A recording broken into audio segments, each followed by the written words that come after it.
Amputation of the lower extremity. Amputation is the surgical removal of a lower limb or part of the limb. Post-operative intervention, monitor vital signs, monitor for infection and hemorrhage, mark bleeding and drainage on the dressing if it occurs. Keep a tourniquet at the bedside. Observe for and prevent contractures which can result from prolonged residual limb elevation. Monitor for signs of infection, necrosis, and neuroma. Evaluate for phantom limb sensation and pain. Explain sensation and pain to the client and medicate the client as prescribed. First 24 hours, elevate the foot of the bed to reduce edema. Take note of the first 24 hours. Then keep the bed flat to prevent hip flexion contractures if prescribed by the physician. That is after the 24-hour period. After the 24 to 48 hours post-operatively, position the client prone to stretch the muscle and prevent hip flexion contractures if prescribed. That's the rationale why you need to put the client in prone position after the 24 to 48 hours to prevent hip flexion contractures. Do not elevate the residual limb on a pillow, which also prevents hip flexion contractures.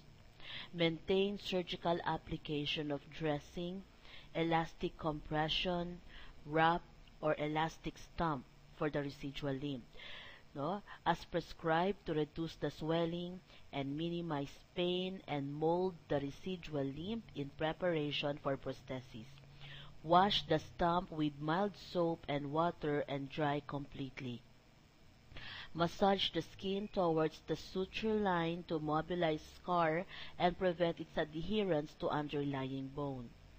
Prepare for the prosthesis and instruct the client in progressive resistive technique by gently pushing the residual limb against pillows and progressing to firmer surfaces. Encourage verbalization regarding the loss of the body part and assist the client to identify coping mechanism to deal with the loss. Intervention for below-the-knee amputation or BKA. Prevent edema. Do not allow the stump to hang over the edge of the bed. Discourage long periods of sitting to lessen complication of knee flexion. Intervention for above-the-knee amputation. Prevent internal or external rotation of the limb. Place a sandbag, rolled towel, or trochanter roll along the outside of the thigh to prevent external rotation. Rehabilitation. Instruct the client in crutch walking. Prepare the residual limb for a prosthesis. Prepare the client for fitting of the residual limb for a prosthesis, and instruct the client in exercises to maintain range of motion and upper body strengthening, and provide psychosocial support to the client.